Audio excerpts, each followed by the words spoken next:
Hey everybody, welcome to week 2 of not really officially named yet, but my YouTube channel here. This is Jordan Clark again, and I'm gonna break down throughout the year a bunch of college football for all of you that are interested. I had over 200 views in my first video that I put out Thursday. Thank you so much for that, everybody. I'm probably gonna do these videos on Thursdays or Fridays, but I also coach high school football, and we have a camp this weekend, so I'm gonna do this one a little bit earlier. So yeah, look for Thursdays and Fridays, and we're going to start off this week. We're going to start off with breaking down the Big Ten, and then we'll kind of go through the Power 5 conferences throughout the next few weeks. And then at the end of the summer, I'll talk about like my Heisman hopefuls, my conference winners, who I really like as far as making the playoff and so forth. And then we get into the real stuff. So the way I'm going to structure my videos, obviously not the next few weeks because these are kind of preview videos, but I'm going to do about maybe a 5-6 minute segment at the beginning of the video, kind of breaking down like the action from the previous week. The middle of the video is going to be my predictions for the week, or who, like the big games or what I see going on. And then the end of my videos is going to be like my 5 or 6 big bets for the week, or like the bets that I took or lines that I really like going forward. So if you wanted to kind of fast forward or rewind through my videos going forward, that's kind of like how I'm going to kind of structure them. So let's dive into it. The Big Ten. All right, first thing I got to say as a Northwestern fan, if you watched my last video, I will break Northwestern down a little bit. What happened this last week? 5 kids have decommitted so far. 4 of the kids were coming in as freshmen. 1 was a freshman. Of course, it was Northwestern's best freshman. His name was Nigel Glover. He was a 4-star linebacker out of Ohio. He decommitted. I guess actually entered the transfer portal a couple days ago. So 5 cats are now in the portal. No big upperclassmen or stars have gone yet, and I believe there's about 15 days left until they can leave freely into the portal. New allegations, I guess. Northwestern is Northwestern, but they've got some some of the kids that were bullied or lawyering up, I should say. I think 8 so far, with apparently dozens more, and apparently it's going to go beyond the Northwestern program. So, whatever. It's going to go on for a while. So now you got Fitz's lawsuit. You have this lawsuit going on. It's going to be, hey guys, special guest. It's going to be a circus, I'm sure, for the next couple of months. But anyway, going on to that, let's talk Big Ten football. So what I want to do first of all is throughout all of my betting that I'm going to talk about in the next few months, I use FanDuel. I'm not a DraftKings guy, so it's not. I know the lines are going to be a little bit different, but this is the stuff I saw on FanDuel. I'm going to start off with the betting today. I'm going to kind of break down the conference. I'm going to take my winners, predictions, and go from there. First of all, if you look at if you look at the Big Ten championship odds right now on FanDuel, the top 4 teams are Ohio State at plus 165, Michigan at plus 185, Penn State at plus 600, and Wisconsin at plus 800. I'm going to talk about what the best bet is in a little bit. But I do want to break down, before I get into the actual individual teams, my 3 bets that I like right now. I wish to God I could parlay these, because I know as long as there's no injuries or anything else going on, these 3 are going to hit. First one, I hate to say it, Penn State over under 9.5 wins. Take the over. Take the over. I think it's minus 140 right now for the over. You're going to want to do that. I mean, I live in Pennsylvania. I know a lot of people that watch this video are from Pennsylvania. Honestly, I'm not a very big Penn State fan at all, but I'm respectful because I have a lot of family members and friends that are Penn State fans. Hopefully they're happy to say this. I really like Penn State this year. Take the over 9.5. It just came out yesterday. Obviously, I know Northwestern over under 2.5 wins. I wouldn't bet on it right now, because you never know if there's any transfers going on. If they don't transfer out any of their starters, take the over. Take the over. They got Howard. They have UTEP. They're going to win one of those Big Ten games. They're going to beat Rutgers or Wisconsin, Iowa, somebody. Take the over. And the last one, I love this one. Love it. Nebraska over under is 6.5. With Rule coming in at Nebraska, take the over.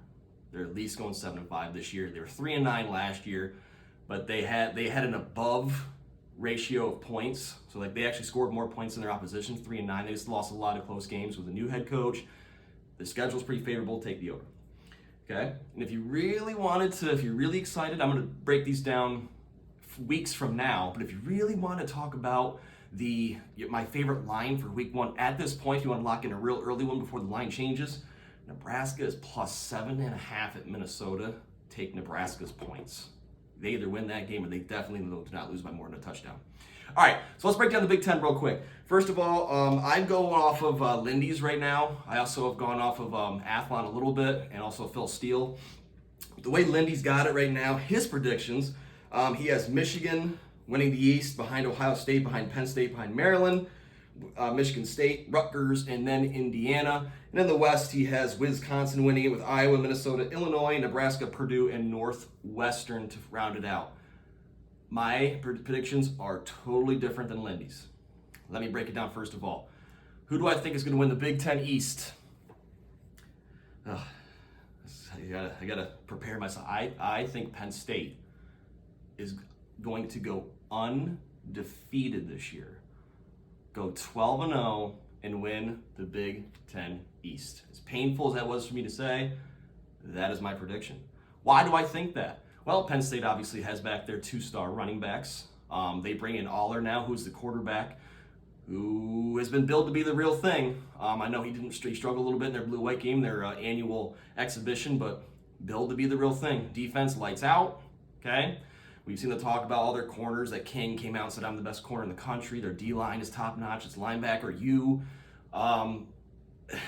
they have a really good offensive tackle. I can't know the name, but he's like looking at being a first-round pick in the NFL. I like Penn State to go 12-0. The one team I think that could take out Penn State this year is Michigan, but Penn State has Michigan at home. So that's my big difference right there. So if I have Penn State number 1, number 2, I have Michigan. I have Michigan at number 2. I think their only loss is to Penn State at Penn State.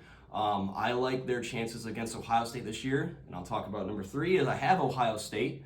I have them at 10-2. I have them losing to Penn State and losing to Michigan, and I have that being the end of Ryan Day's tenure. I have that being the beginning of Brian Hartline in the year 2024, and that, my friends, is why I'm not taking Brian Hartline as a favorite to take the Northwestern job this year into next year. At number 4, I took Michigan State. Number 5, I went Maryland. 6, I went Rutgers. 7, I went Indiana. Okay, and then in the Big Ten West, of course, this is the last year of the Big Ten East and Big Ten West before USC and UCLA come in.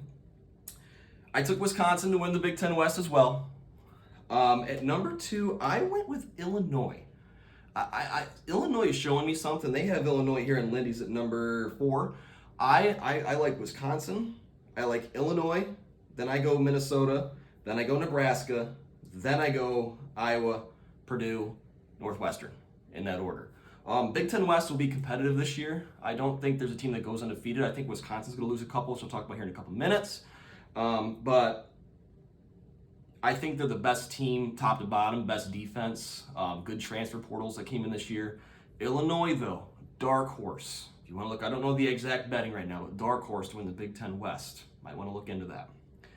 So going back to my bets now before I dive into team by team, I'm not going to do all the teams, obviously. Penn State plus 600 to win the Big Ten. That might be something you want to look at. Ohio State, like I said, plus 165. I don't love that. Michigan plus 185. I don't love that. So if I could parlay that with the Penn State Big Ten Championship over 9.5 wins, Northwestern over 2.5, Nebraska over 6.5. I don't know if you can do it on DraftKings. I love those bets as long as nothing else happens. So let's talk about the Big Ten real quick. Why do I like who I like? First of all, Michigan is going to be tough. I mean, they get McCarthy. They have Corum back. No, excuse me. I know some. I'm looking down, but I know some of their names. I'm not exact sure on them though. They have the best defense, in my opinion, back this year. Possibly with, Ohio State, Penn State, and Michigan are 1A, 1B, 1C as far as defense. But yeah, with Corum and with McCarthy, they have 2 first-team projected Big Ten linemen in Zach Zinter and Trevor Keegan.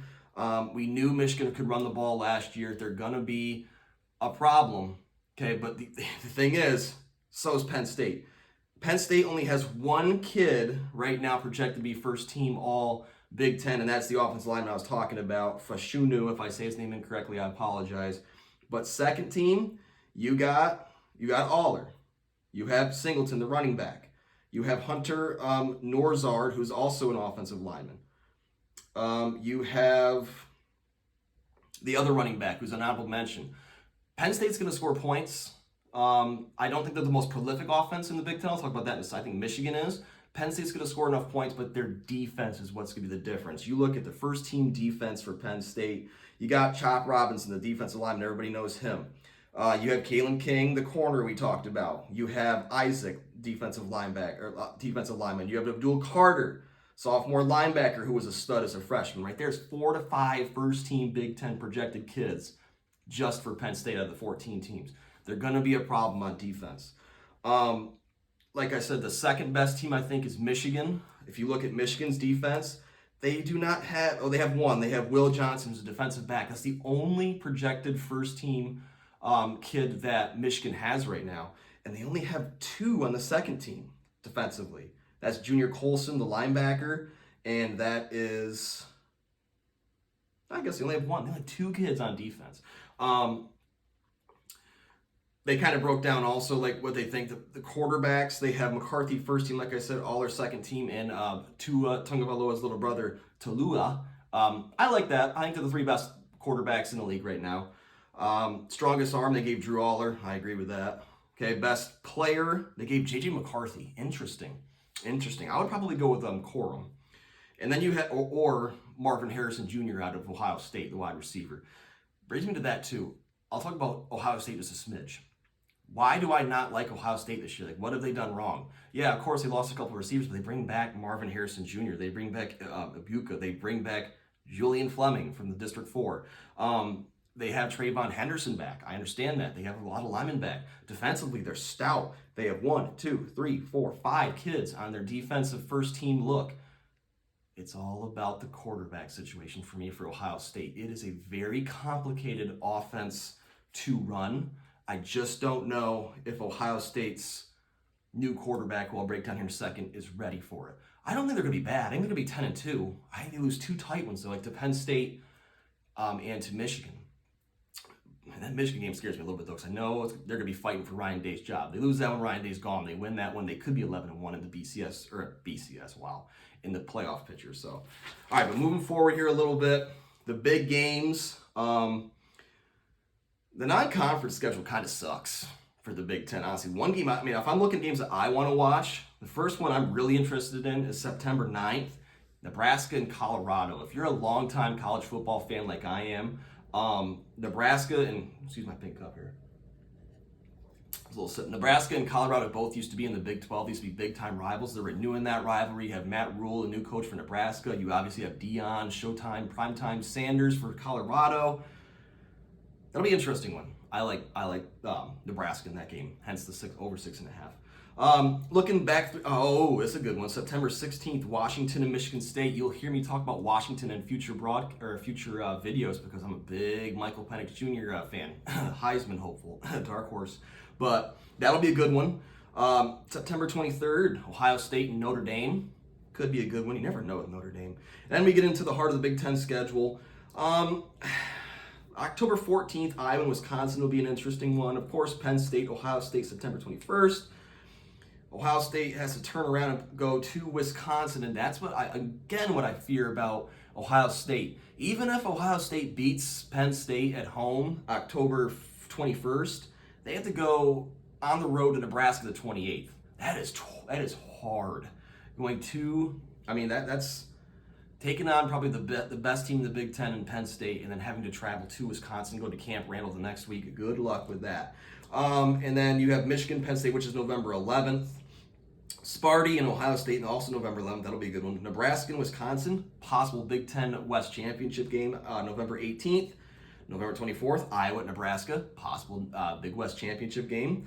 And we go from there. Top prospects this year, I'm just going to say the top 3 right now. You have Marvin Harrison Jr., the wide receiver from Ohio State, Fanushu, the offensive lineman from Penn State, and Michael Hall, defensive tackle from Ohio State. Nothing out of the ordinary there. So Ohio State, 1, 2, 3, 4, 5. 5 of the 10 top prospects for the NFL draft are in Ohio State in the entire Big Ten. Again, Jordan, how are you not picking this team? It all comes down to quarterback. Big Ten recruiting rankings. I'm not going to go through those too much. I think we all know how that usually goes. Ohio State, Penn State, Michigan are top three. Bottom three. Bottom three are Indiana, Purdue, and Wisconsin. Nebraska or Northwestern's gonna be in the bottom three now that all their kids decommitted, but that's the way that kind of ran through. Michigan comes in ranked number 2 in Lindy's preseason poll. I think that's a fair assessment. I'd have them more like at the 7 or 8. So they got McCarthy. They have Corum, good line, good defense. The schedule is what scares me about Michigan. Is because they have to, in 2023 here, they have to go to Penn State. They have to go to Michigan State, which we know is always a really good rivalry game. They'll blow through their non-con. Also, be careful of November 18th with Maryland, Michigan. I have Michigan at 11-1 though. Ohio State, like I said, they're ranked number 3 in the country. Probably pretty fair. At the end of the year, I think they'll end up being like 10, 11, 12, somewhere in there. I think they're 10-2. Schedule-wise, I mean, they have Youngstown State, Western Kentucky, and Indiana to start their first 3 games. So they're going to start off 3-0. Good thing for that is starting with their new quarterback this year, who is Kyle McCord, 5-star recruit. Okay, I'm not saying the kid can't play. I'm saying the fact that I don't think McCord's ready to play against Penn State and Michigan's defense. I mean, he's gonna throw for 3,000, 4,000 yards this year just because he's a 5-star recruit, and you have Marvin Harrison Jr., and you have Ibuka, and you have Julian Fleming, and you have Trayvon Henderson on the backfield. I get that. I just am not confident with a quarterback coming in having to play against Penn State and then going to mid. I just don't love it. Be careful of week 4 too. Okay, you get McCord's confidence up. Sure, Indiana, Youngstown State, Western Michigan. Then you have to go to Notre Dame. The first true test for Ohio State and their freshman quarterback. Then they take on Maryland at Purdue. I think those are 2 easy wins. Penn State, like I said, I think it's going to be a classic. That should be a really good game if you're a Penn State or Ohio State fan. October 21st, you might want to tune into that one. Then they go to Wisconsin. That is a very scary game if you're an Ohio State fan. Even if you beat Penn State, that's a very scary game to go to Camp Randall the week after that. Rutgers, no problem. Michigan State, but they should be okay there. Minnesota, and then at Michigan. The key word for me is at Michigan. If they were home with Michigan, I would take the Buckeyes. But the fact that they're traveling to Michigan this year, I think it's going to be a great game. Because again, like I said, I think Ohio State's going to be playing for Ryan Day's job at that point, especially if they're 10-1 or 11-0 coming to that game. But I'm going to take Michigan State. Michigan in that game. Like I said, they are the top recruiting team in the Big Ten. They have the top 3 best players in the Big Ten. Marvin Harrison Jr., I think, is the best receiver in college football, but I think he's just a tiny bit overhyped. That's just me. I think he's going to be great. I think he's going to be a Heisman hopeful, but just a tiny bit overhyped. I'd love to see my boy Julian Fleming get on the field this year. They have the best overall skills offensive positions in the Big Ten, and they have the best defense in the Big Ten, maybe them in Penn State. But it all comes down to Kyle McCord. He could prove me very wrong. He could step in and be like a typical Ohio State quarterback, come in 1 or 2 years and just star, like a Cardale Jones or like a C.J. Stroud did, or the list goes on and on. I'm just not sold on it yet. And don't, again, be fooled by the fact that they're going to beat Indiana 55-0 the week 1. They're going to beat Youngstown State 70-0 week 2, and they're going to beat Western Kentucky 70-0 week 3. Because those 3 teams are not good. Notre Dame will be the first true test. That, at that point, will tell me if it's going to be close with Penn State and with Michigan. So like I said, Penn State, I'm not a Penn State fan. Okay, I live in Pennsylvania. I have them going 12-0. I have them winning the Big Ten East, and I have them going to the playoffs as the number 2 seed. Yeah, I'm that high in Penn State. Why? Their defense is really good. I think Drew Aller is everything they think he's going to be. Big fan of Nick Singleton. I think he's going to be first team Big Ten. They only bring back 6 guys on offense, and they only bring back, they bring back 8 guys on defense. That's more than half on offense and defense. Got a new kicker. But you bring back the right kids. You have your tight end back, you have your left tackle back, your center, your right guard, your right tackle, your running back, your quarterback. They have new receivers, but Penn State always has star receivers. They're talking right now possibly Dante Cephas and Keandre Lambert-Smith could be their 2 guys. Sure, tight end U also. They got a tight end coming back. Defensively, they have a really good D-line. They bring back every single linebacker. They bring back Kalen King, and they bring back Keaton East Ellis, their safety. And the key for me for Penn State, I think those three go jockey back and forth, like I've said over and over and over again now. The fact that they have Michigan at home, and I think they play Ohio State early enough. Yes, they have to go to the horseshoe, but they play them early enough in the year. I think Penn State beats them. Okay, looking at the rest of the Big Ten, I'm kind of going a little slow here, I know. Wisconsin's ranked 19th. They'll be pretty good. I mean, they got Tanner Mordecai as their quarterback, whatever, but the key is they have Brandon Allen, who is a potential Big Ten Player of the Year. The running back, 6'2", 240, the junior. Last year, he ran for 1,242 yards, 5.2 yards per carry. Only had 11 TDs, but averaged 103.5 yards per carry. They bring back 4 out of 5 of their linemen. I'm not going to go in depth about that because Wisconsin always has a big, strong, physical, good offensive line. Defensively, they only bring back 5, but Wisconsin's known to have a good defense. I think the Big Ten West is open with, I mean, you take out Purdue and you take out, I don't know, I should say Purdue, but you take out Northwestern, you take out Purdue probably. The rest of those 5 could jockey for that championship. But I'll still take Wisconsin. They were almost third to last in Big Ten recruiting this year. They're gonna miss Mertz, who graduated this year, although he did have 10 interceptions last year. I don't know much about Tanner Morriscat, but we'll see how good he is. They're just going to be a typical Wisconsin team. Always take the under when they play. Iowa. Fun fact, I was actually talking with the coaching staff I work with here at Manheim Township, and Ferentz is the head coach. His son is the offensive coordinator, I'm pretty sure. They were god-awful on offense last year. He actually gave his own kid a pay cut to stay as the offensive coordinator. I think that's pretty funny. $75,000, $50,000. Nothing to us, or nothing to him, but a lot to us. His name has also been rumored, Brian Ferentz, to be the next head coach of Northwestern. No. Northwestern's already bad enough on offense. They don't need this clown coming in. But Iowa's going to be good because they're good on defense. They bring back 1, 2, 3, 4, 5, 6, 7, 8 defensive players. They bring back their kicker. They bring back their punter.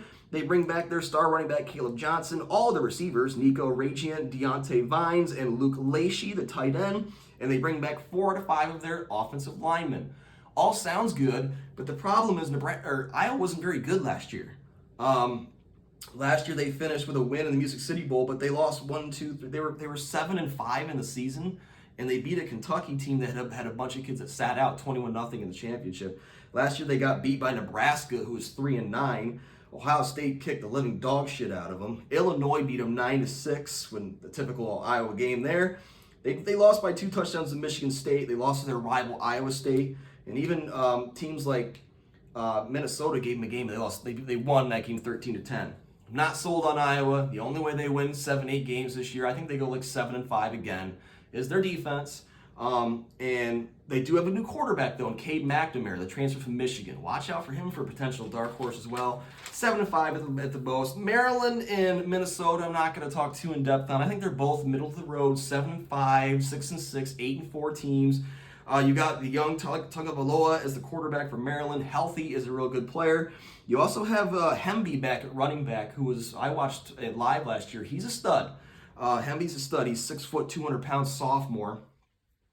Looking at Maryland's schedule, it's pretty easy to start. They have Townsend, Charlotte, and Virginia. They should go 3-0 at that point. And then they have to go to Michigan State. I think it's a loss. Indiana, which is fine. At Iowa State, that's hard.